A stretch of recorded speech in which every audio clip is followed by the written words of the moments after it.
Les trolls se font troller. Avec Jean-Denis Scott. Jean-Denis, au Moyen-Orient, c'est le combat des perceptions qui est officiellement lancé. Ben oui, avec cet hôpital qui a été attaqué. D'un côté, il y a le Hamas qui accuse Israël. De l'autre, il y a Israël qui pointe vers la possibilité d'une requête palestinienne. Dans ces conflits-là, c'est toujours difficile plutôt de trouver la vérité à travers les mensonges par-ci, les mensonges par-là. Y a quelqu'un qui peut appeler Patrice Lécuyer, s'il vous plaît? Ça peut aider, là. Et pendant ce temps-là, il y a qui? Il y a Joe Biden qui a visité Israël, qui a rencontré le président Benjamin Netanyahou. Biden a déclaré être attristé et outragé par l'explosion de cet hôpital à Gaza, mais il a ajouté que selon ce qu'il a vu, les responsables de l'explosion sont l'autre équipe. Alors, on voit sa compréhension exhaustive des internationaux, hein, l'autre équipe. The other team. C'est ça. En même temps, c'est peut-être pour éviter des bourdes comme la fois où il a récemment déclaré que le méchant dans le conflit en Ukraine, c'était l'Irak. Mettons que c'est assez...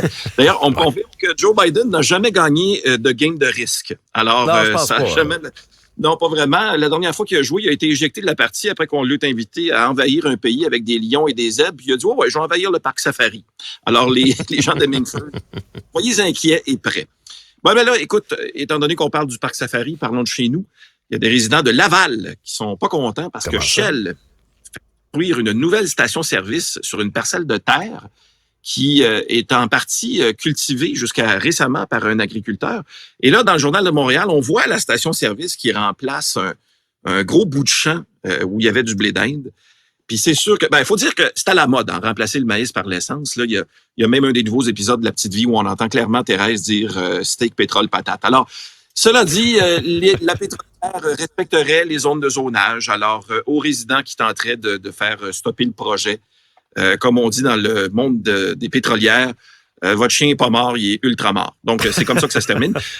Pendant ce temps-là, à Montréal, juste un petit peu au sud, on attend toujours pour un autre terrain de voir ce qu'on va faire de l'îlot voyageur, le secteur Berry-UQAM. À côté ici. C'est juste à côté. Le site est très complexe. Il y a des entraves constamment. Station de métro en dessous du terrain, les problèmes d'égouts. Ça rend le projet, entre autres, très difficile à assurer. J'aimerais bien ça vous aider, monsieur, mais comme vous le savez, l'égout, ça se discute pas. Hein? Là, il n'y a absolument rien à faire. Vous savez, si vous aimez ça habiter à un endroit où vous êtes constamment anxieux et où ça sent les égouts, vous pourriez toujours déménager à la station Berry-UQAM. Ouais, si je vais là, est-ce que je peux être assuré? Ouais, si vous allez là, je peux vous assurer que ça va sentir les égouts.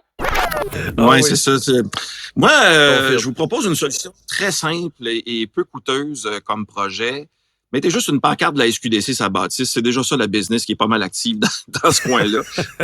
Ou ben non, on propose d'autres activités complètement, Alexandre. Par exemple, au lieu d'être un terminus d'autobus voyageurs, ça pourrait devenir un terminus de pigeons voyageurs. Tu sais, on peut faire dans le rétro, comme l'oiseau, comme dirait Michel Fugain. Ou encore, tu peux transformer ça en gros escape room.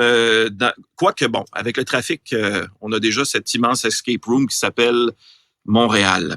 Alimentation, maintenant. C'était chargé, hein, Montréal.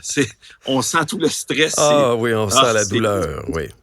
Oui, effectivement. Et là, il y a une récente étude, Alexandre, qui avance qu'il pourrait y avoir un lien entre des gènes chez l'être humain et la propension à adopter une alimentation végétarienne.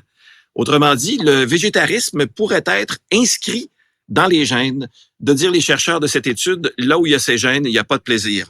Dans le monde des beaux-arts, maintenant, grâce à des scientifiques, la fameuse Joconde de Léonard de Vinci a révélé de nouveaux secrets. Moi, évidemment, quand j'ai lu les mots Mona Lisa et secret dans la même manchette, je me demandais si ça m'intéressait vraiment de savoir quel antisudorifique elle utilisait. Elle, évidemment, secret, assez fort pour un homme, mais conçu pour une toile.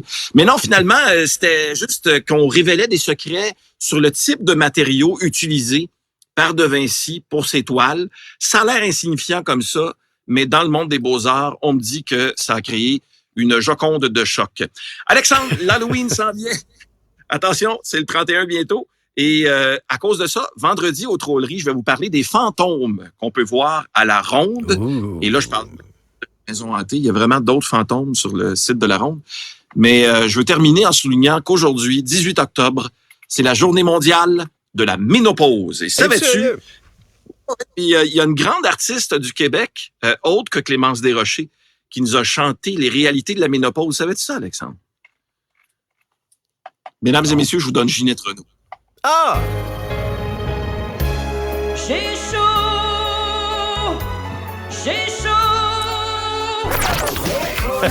Je pensais que tu allais me parler Une nouvelle encore du version. documentaire de Véro, ça fait la pause.